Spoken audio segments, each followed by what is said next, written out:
Saudara, total 23 adegan dalam rekonstruksi kasus penganiayaan terhadap David Ozoro yang dilakukan oleh anak dari ex-pejabat pajak Mario Dandi telah selesai digelar pada Jumat hari ini, meski tadi sempat tertunda lantaran hujan deras yang turun di lokasi kejadian atau di TKP penganiayaan ini.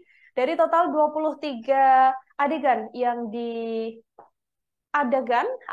adegan yang dibuktikan pada hari ini tidak dihadiri oleh pelaku anak berkonflik, yakni AGH, yang mana dalam rekonstruksi ini AGH diwakili oleh pemeran pengganti. Namun dua tersangka, yakni Mario Dandi dan juga Sean Lucas sendiri, hadir untuk mengikuti seluruh rangkaian dari rekonstruksi tersebut. Untuk mengetahui informasi lebih lengkapnya, Saudara, terkait bagaimana proses rekonstruksi penganiayaan terhadap David ini, saya sudah tersambung dengan wartawan lapangan dari Warta Kota, ada Nur Mahadi yang akan memberikan informasi lebih lengkapnya untuk Anda. Halo, selamat sore Nur Mahadi, bisa dijelaskan ini tadi bagaimana jalannya proses rekonstruksi Ya, yang menampilkan total 23 adegan dalam kasus penganiayaan terhadap anak pengurus GP Ansor ini? baik Nila dan Tribuners.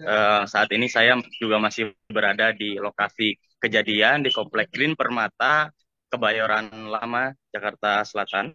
Nah, memang Nila dan Tribuners bahwa untuk rekonstruksi ini dibagi menjadi tiga klaster atau tiga babak dalam 27 adegan tersebut.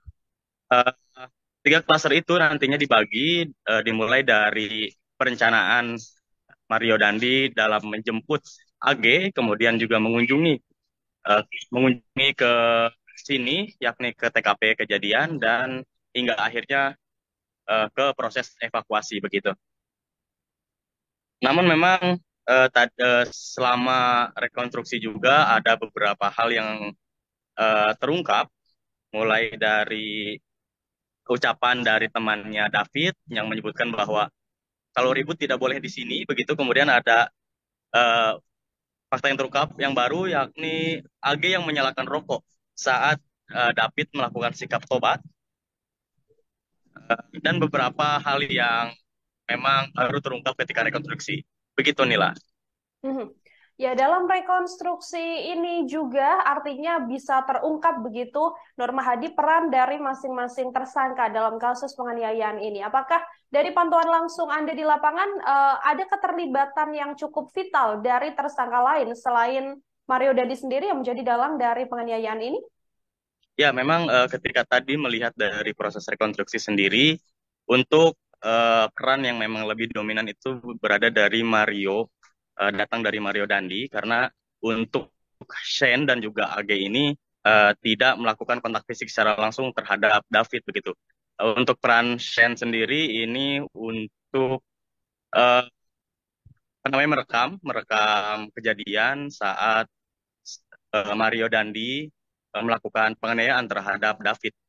Kemudian juga sempat ada perpindahan handphone dari Shen kepada AG, Hmm. hingga akhirnya penganiayaan tersebut diketahui oleh saksi bernama Natalia dan juga berinisial R begitu. Mhm.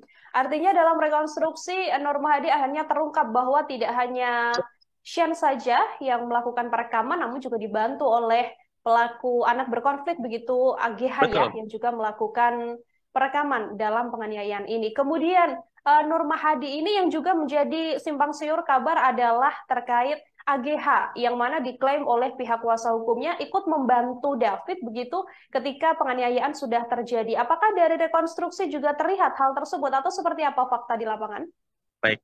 Berdasarkan penuturan dari saksi Natalia sendiri yang memang saat itu membantu ketika David dianiaya oleh Mario, bahwa memang dari penuturannya tidak ada membantu untuk mengangkat kepala David yang saat itu eh, sedang terkapar di tanah usai dianiaya oleh Mario Dandi. Begitu, menurut penuturan dari Natalia sendiri sebagai saksi yang memang melihat kejadian tersebut, Nila.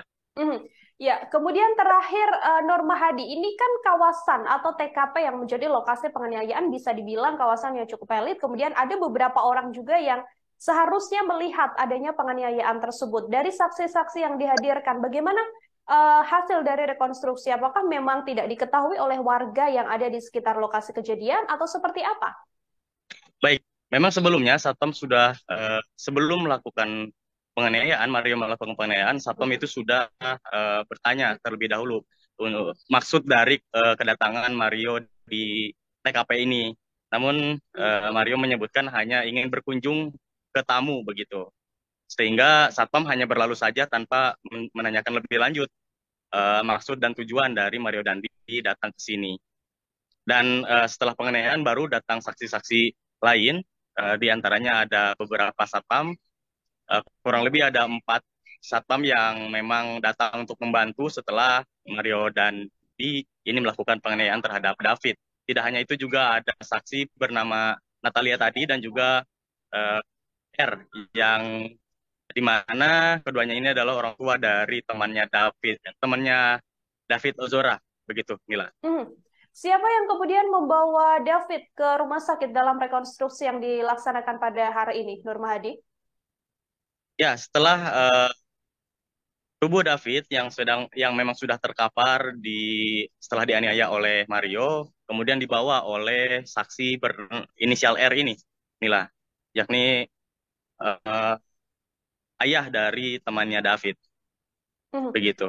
Baik, terima kasih banyak atas informasinya. Nur Mahadi melaporkan langsung saudara terkait bagaimana jalannya rekonstruksi terkait penganiayaan anak pengurus GP Ansor, David, yang sudah selesai digelar dengan memperagakan ada 23 adegan dalam rekonstruksi tersebut. Nur Mahadi, sekali lagi terima kasih atas laporan Anda. Selamat bertugas kembali. Ya, Nila, selamat bertugas kembali. Terima kasih banyak. Terima kasih sudah nonton. Jangan lupa like, subscribe, dan share ya.